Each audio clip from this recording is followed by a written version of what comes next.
Hi everyone, I'm Jessica. Welcome back. Today we're starting week 6 of the Nona Quilt Along.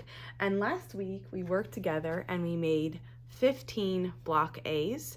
And this week we're going to work again together to make 15 block B's. So these are essentially exactly the same blocks, the color placement's just different here. So we have our 9 patches that we made in week 4, and today we're going to add white pieces around it and colored squares at each corner. This is going to be exactly the same construction method we did last week, we're just using different fabric. So let's start sewing. So here I have one of my 9 patches, and I'm just going to show you the layout of this block. Just like last week, we are laying 2.5 inch by 6.5 inch pieces at the top and bottom and both sides.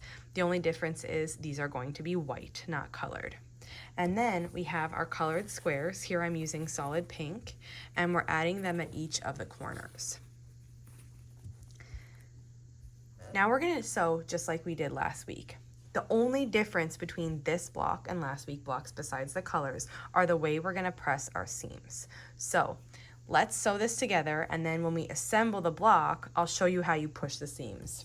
Following the same method that we did last week, you can chain piece your top and bottom units. For all 15 blocks, they're exactly the same, so you need to make 30 top-bottom units. We're sewing a white 2.5 inch by 6.5 inch rectangle to a colored 2.5 inch square. And this is the color that we chose to use in all the corners of our block B's. So we're going to sew these here.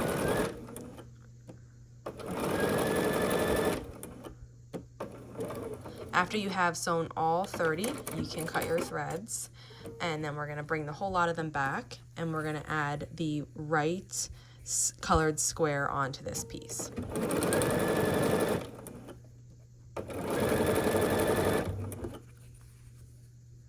Then we're going to do that, repeat that for all 30 top-bottom units.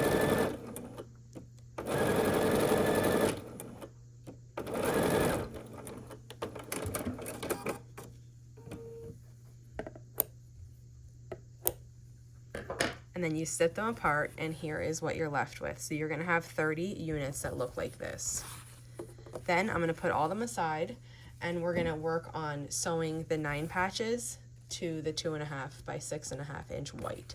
Now you can see this one is like really floppy. This is a 9 patch that I didn't press. So what's going to be important here is that I'm getting all the seams in the right spot. If you pressed all your 9 patches after week 4, then you don't have to worry about this because it's going to be laying perfectly flat. So I know here that this is the way. So my seams are on the top and the bottom, they're going in towards the blue, and then in this part I'm having it go out towards the edges. So when I put it here to sew, it's fine that the block's not pressed, but I need to be making sure with my fingers that my seams are actually going correct. So I'm going to start very carefully at one corner, and what I like to do is I like to start sewing in that corner to get it held, and then I take the time to make sure that the rest of this 9 patch is laying exactly as it should be. So it is now. I can feel through the block how the seams are laying, and I know when they're correct and when they're not. So we will do that to every single 9 patch, which is again 15 of these. Then we would cut the thread, and we would repeat the process on the other side. So now we're going to add the final 2.5 inch by 6.5 inch piece to this 9 patch, and I would just start sewing, and then I'm going to pause again and make sure that all of my seams are laying correctly, and sew these through, and you can do it for every single one, and then cut, and then you would just snip in between each of the 9 patches, and you're left with the unit like this. So we're going to turn the unit sideways, and then we're going to be adding the top and the bottom. So here is the difference. Let me explain kind of what we need to do for you. Last week when we made this, I'm going to grab a block. So this might not make a ton of sense now, but I'm going to explain it through the whole process and you'll see. Last week when we made, this is the back of block A. So we have at this portion, this is the top and the bottom of the block, we have the seams going in toward the alpine. And then here in this middle section, we have the seams going toward the top and the bottom, okay? So when we construct this block, even though it's constructed exactly the same, we're gonna press the seams in opposite directions compared to this block, because when we assemble the whole quilt top, we want all the seams to nest just like they did here. So to do the opposite of what we did last week we pushed this seam out and then we pushed this seam in. We want to do the opposite. So we're going to take our seam with our fingers here and we're going to fold it so that our seam is going in toward the 9 patch. And then this seam is going to go out toward the pink. Now, if you wanted to press this with your iron, that would stay in a better spot for you. You definitely could. I'm going to hold it with my fingers as we do this. But if that's not working for you, don't be discouraged. I mean, I have sewn hundreds and hundreds of quilts. So if you want to press to have it help you, just do that. Don't feel bad like, you know, you can't do this exactly as you're seeing it. That doesn't matter. What matters is that it works for you.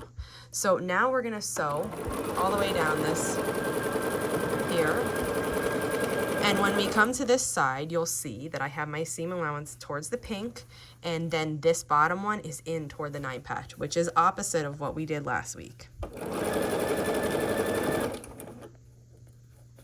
Okay, you would do all of them, all 15. Then cut your threads, turn the blocks around, and do the same thing. So now I'm turning the seam allowance so that it's down toward the 9 patch. And for this one, I'm making it go out towards the pink. And we're gonna sew this here. And then when I get to this part, I'm just gonna stop for a second. I'm gonna rearrange everything and make sure it's laying just perfectly. And then we're gonna continue sewing here with the 1/4 inch seam allowance.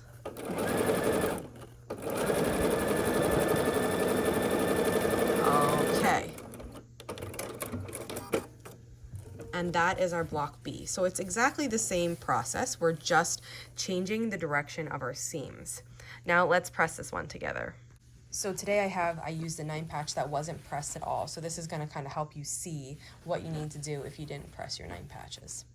So I'm gonna start right here at this seam. I'm gonna make sure that it's like fully opened on the front, and then I'm just gonna lay it how I want it to lay. I'm just gonna put the iron right on that seam and only worry about one seam at a time here. So it's pressing this one, and that's gonna be good. Now when that's done, I'm gonna work to the middle. So I'm just gonna set my iron on top of this middle seam. I'm getting these two ready because I'm gonna come right here next. And I'm making sure that those are laying flat. Then we'll do the same to the back of the block right here. I'll just move it back. There we go. So now we have our middle press and this side. Just because I'm right-handed, I'm gonna turn the block around and press this now. And what I'm working on is this long seam. So I'm just gonna turn the iron and just let it sit there. And after I have this pressed, I'm gonna just flip it to the front and just see how it looks. And then if you want, you can give it a little press from the front here, just if you want. The next step is gonna be to fold this down, just like we did before. We're making sure this seam is nesting here with the one below it, and we're setting this long seam on the side. And we're gonna repeat that process all the way down this seam. So these are nesting now, and I'm just letting my iron set that seam. And then now the only thing that's different is before we push this open, right?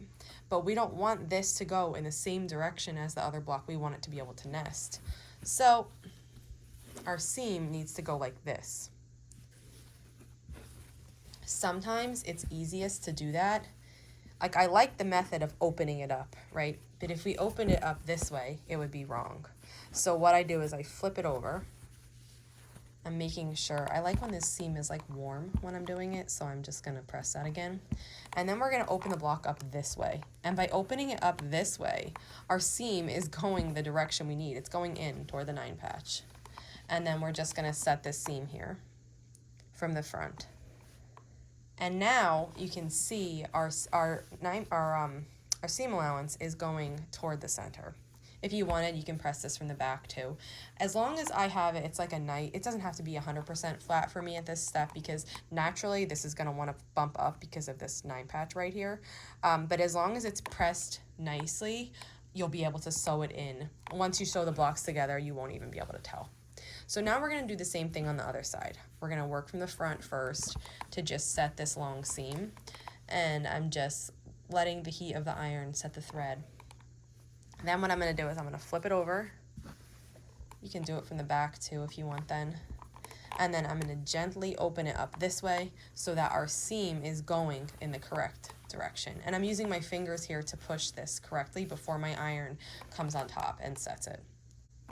Now, you can see that this is all pressed and the seams are going exactly how we want it. Now let me just show you this is a little preview for next week. What we're going to do next week is we're going to take our block A's and our block B's and sew them together. But I just wanted to show you, because of the way we press these in opposite directions, now we have the seams from block B, which is this white side, and the seams from block A, which we made last week. We can nest these perfectly when we sew it together. And also, on the top view, these seams are nesting perfectly too, because not only are we going to sew this into rows, we're going to sew these two sides together, we're also going to sew the rows together. So above this one, above these two blocks is going to be another row, and we want those rows to be able to nest. So that's why we had to prepare the seams for this block in a slightly different way than block A, because when we sew these together, we want them to nest. We're all finished for this week here, so you'll need to make 15 of these block B's. If you have any questions, just leave them in the comments below. And then after this week, you will have made all your blocks for the quilt. So you'll have all 15 of your block A's, all 15 of your block B's, and next week I will meet you back here to assemble the quilt top. You're doing great. We're getting close. We're almost to the end. Just keep moving forward, and you're going to be so happy with this quilt when it's finished.